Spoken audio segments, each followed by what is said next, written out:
날씨가 추운 관계로 최대한 빨리 읽어드리겠습니다.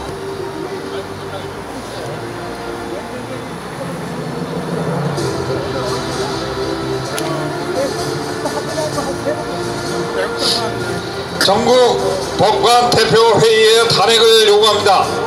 법관이 법관에 대한 탄핵을 의결한 2018년 11월 19일은 정의의 여신이 들고 있는 긴 칼로 자신의 목을 베어버린 날로 기억될 것입니다.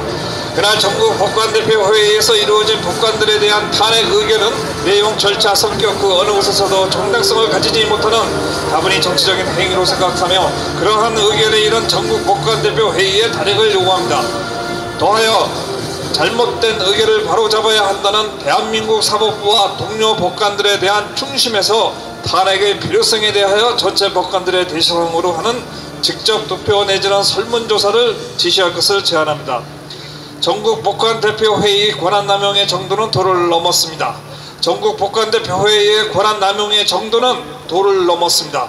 아직 수사도 끝나지 않았고 재판도 제대로 이루어지지 않은 사안을 제대로 된 증거 한 번 살펴보지 않고 겨우 2~3시간의 회의 끝에 유죄로 판결하여 버렸습니다. 일반 시민들도 숙지하고 있는 무죄 추정, 적법 절차나 절차적 정당성, 예단 방지 등의 용어는 오히려 이들 법관들에게 그저 진부하고 시대에 뒤떨어진 법률 용어 정도로 치부되는 느낌이었습니다.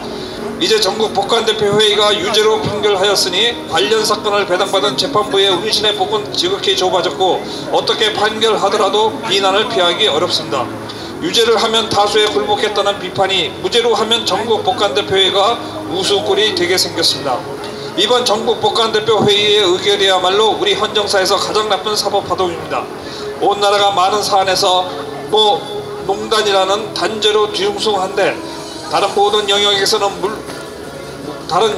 영역에서는 몰라도 적어도 법관이라면 언론의 선동이나 일부 여론에 휩싸이지 않고 그 내용을 찬찬히 살펴보아 잘못된 것이 있으면 단죄하여 바로잡고 억울한 부분이 있으면 그 사정을 알려 부당한 대우를 받지 않도록 노력하여야 할 터인데 법관들이 더 먼저 나서서 그저 언론에 떠도는 기사 몇 조각으로 사법농단이라 결론 내리고 동료 법관을 탄핵하는 역사를 통틀어 세계적으로 유례를 찾아보기 힘든 일을 하고 말았습니다. 이러한 이번 전국 법관대표회의의 의결이야말로 우리 헌정사에서 가장 나쁜 사법파동이라 생각합니다. 전국 법관대표회의가 국회에 탄핵을 요구하는 것은 권력분립의 원칙에 대한 도전입니다. 전국 법관대표회의가 국회의 탄핵을 요구하는 것은 권력분립의 원칙에 대한 도전입니다. 탄핵소추 권한은 국회의 권한이고 이것을 행사하는 것은 오로지 국회에 의하여 결정되어야 하는 것이지 법원이 나서서 그 권한을 행사하려고 의견을 내는 것 자체가 권력분립의 원칙에 대한 정면 도전으로 비춰질 수 있습니다.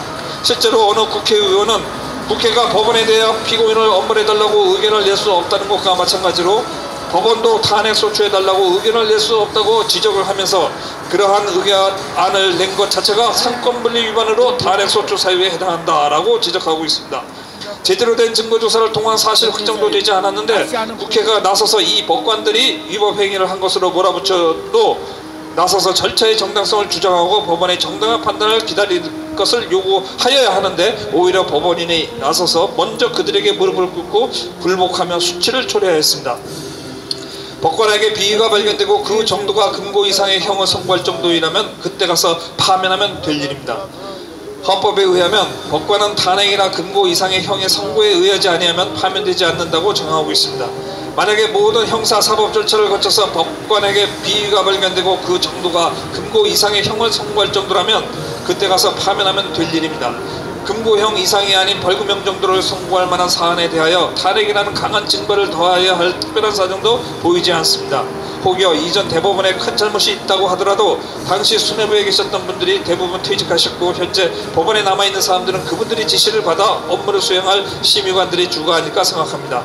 아직 사실 확정도 되지 않았고 사실 확정이 되더라도 그것이 형사처벌의 대상인지도 애매모호하며 이런저런 결론가 갈리는 정도의 사안인데 당시 심의관들이 중차대한 위법을 발견하고도 그대로 지시를 따랐다고 그들에게 돌을 던지시렵니까? 탄핵 자체가 정치적인 행위인데 이번에 법관 탄핵안이 의결된 경과도 보면 다분히 정치적으로 이루어졌다고밖에 생각되지 않습니다. 탄핵 자체가 정치적인 행위인데 이번에 법관 탄핵안이 의결된 경과도 보면 다분히 정치적으로 이루어졌다고밖에 생각되지 않습니다. 위에서 언급하였듯이 현재 법원에 남아있는 법관들에게 당장 탄핵이라는 중대한 징벌을 안겨줘야 할 필요에 대한 의문에 대하여 그 진행 경과도 보면 대단히 신속히 이루어져 잘 짜여진 각본에 따라 움직인 듯한 착각을 일으키게 합니다. 마지막 전국 법관대표 회의가 있기 불과 6일 전에 안동집 지원 법관들이 법관 탄핵을 안건으로 채택할 것을 요구하고 그 안건은 회의 당일에 오래전부터 준비되어 온 다른 많은 안건들을 제치고 가장 중요한 안건으로 다뤄져 주었으며 그 안건이 가결되자마자 국회 여당 의원들이 즉각 탄핵을 추진하겠다고 나섰습니다. 법관 탄핵의 의결이라는 중차대한 일이 모든 것이 이루어지는데 불과 일주일 남짓의 시간이 걸렸을 뿐입니다. 배나무 밑에서 갓끈을 고치지 않는다고 했습니다. 한간에는 탄핵 거래라는 표현도 나오고 있습니다.